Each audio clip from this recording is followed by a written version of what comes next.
में पैसा होगा तभी आप एंटर होंगे। अभी एंटर के ऊपर मैं आपको एक बात बता देता हूं। आपका क्वेश्चन में ये है कि हम एंटर हुए। अभी क्या बोला मैंने सर? दो आदमी को मालूम है टॉप और बॉटम, एक भगवान को और एक झूठे को, राइट? तो आपका क्वेश्चन उससे रिलेटेड है कि एंटर मैं जब हूं तो मालूम पड़े वो बॉटम हो जाए, करेक्ट? वो यहां पर इम्पॉसिबल है, ये तो किसी को भी नहीं मालूम है, ठीक है?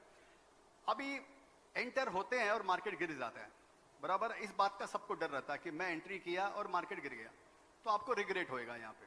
तो सर मेरा कोड भी है, but regret is lifestyle disease of stock investing. Equity investing का लाइफस्टाइल डिजीज है, वो आपके साथ में आती है, वो है रिग्रेट।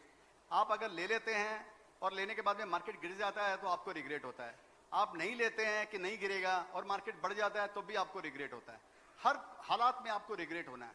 इस दो रिग्रेट में से एक रिग्रेट आपको खुद के लिए चुनना है। इसी बोलकर मैंने बोला KYS is more important than KYC, know yourself.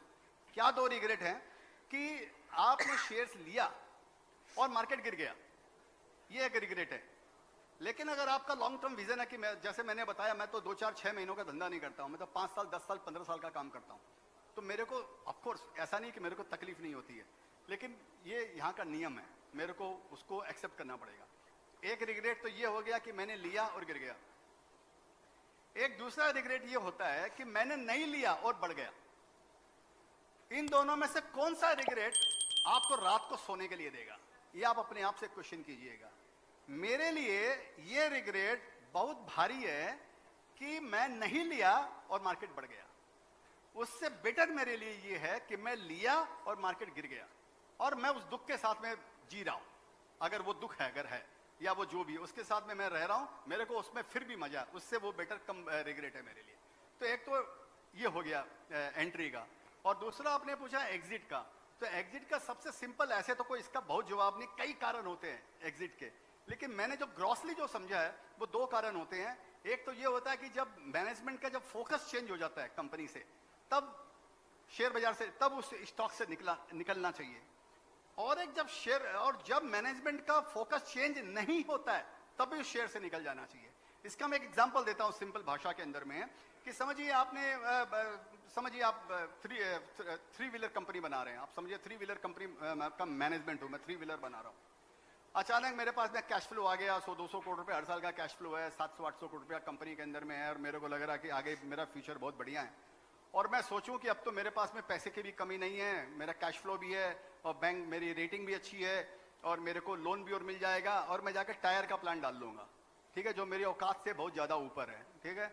अगर मैं कुछ ऐसा काम करता हूं तो मेरा फोकस चेंज हो गया, वो मेरी औकात से बाहर है, तो उस शेयर से निकल जाना चाहिए। एक उसी का दूसरा उपाय है कि जब फोकस चेंज नहीं हो, कि समझिए मैं ऑटोमोबाइल बना रहा हूं, चाहे 2 व्हीलर 3 व्हीलर 4 व्हीलर, और समझिए मैं पेट्रोल IC इंजन वाला बना रहा हूं, पेट्रोल का बना रहा हूं, डीजल का बना रहा हूं, LPG का बना रहा हूं, CNG का इंजन का बना रहा हूं मैं। लेकिन अगर समय के साथ में अगर मैं इलेक्ट्रिक व्हीकल के अंदर में अगर नहीं आया, तो अगर मैं वो चेंज नहीं हुआ तो भी मेरा फ्यूचर 2 4 5 साल में खिसक जाएगा। तो इसी बोलकर ये जरूर जानना चाहिए कि मैनेजमेंट जो है वो किस तरीके से अपने सेक्टर की ट्रेंड को समझ रहा है और उसका क्या वो स्टेप ले रहा है अपने आप को इवॉल्व करने का। वो ये एक तरीका ये है। एक मैं कई जगह एक बार एग्जांपल दिया था, आज मैं वापस दे देता हूं। मैंने एक कंपनी के शेयर खरीदे थे, वो टी इंडस्ट्री, जयश्री टी है, वो चाय बनाती थी वो कंपनी। तो मैंने उसके कुछ 1-2% शेयर्स ले लिए थे 300-400 रुपए के भाव के अंदर में। तो वो शेयर वो ज्यादा बढ़े नहीं, फिर थोड़े दिन बाद में मालूम पड़ा वो चाय की सेकंड लार्जेस्ट कंपनी थी इंडिया की। अभी भी शायद सेकंड लार्जेस्ट है, मैक्लोड रसल तो बंद हो, जब कम हो गया, फर्स्ट होगी मालूम नहीं है, ये बात है 7-8 साल 10 साल पहले की। तो बाद में वो मैनेजमेंट एक दिन आकर बोलता है कि अब हम लोगों ने चीनी मिल खरीदेंगे हम लोग बिहार के अंदर में। तो बिहार शुगर बेल्ट जो है वो मेन यूपी माना जाता है, बिहार इतना शुगर बेल्ट नहीं माना जाता है। तो उन्होंने एक सिक्लिकल है, वो चाय भी सिक्लिकल है और शुगर भी सिक्लिकल है। अब शुगर कंपनी खरीदेगा वो भी जाकर बिहार के अंदर में खरीदेगा। तो मेरे को ये समझ में नहीं आया कि ये कंपनी क्या एग्जैक्टली करना चाह रही है। तो ये फोकस जो चेंज हुआ है, ये गलत फोकस चेंज हुआ है। थोड़ा दिन बाद में फिर मैं AGM में मिलने के लिए गया वहाँ पे, तो मैं BK बाबू से भी मिला, BK बिल्डा से मिलने का सौभाग्य प्राप्त हुआ। तो वहाँ पर ऐसे उनके डायरेक्टर से ऐसी बात हो रही थी, तो उनके दिमाग में मेरे को समझ में आया कि ये लोग अब कोई बात कर रहे हैं, कोई लंदन में कोई दूध की कंपनी खरीदने वाले हैं ये लोग, जो कंपनी दूध बनाती है।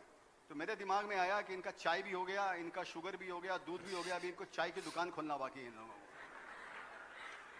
मैं जाकर पूछ रहे, पिछले अगले 10-15 दिन में 1-1.5 महीने में सब शेयर जितना था सब बेच दिया।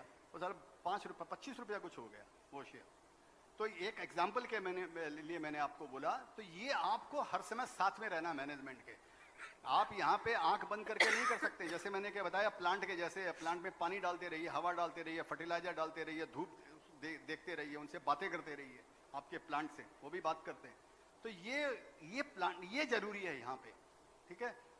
तो ये है एंट्री और एग्जिट का जो मेरे को समझ में आया।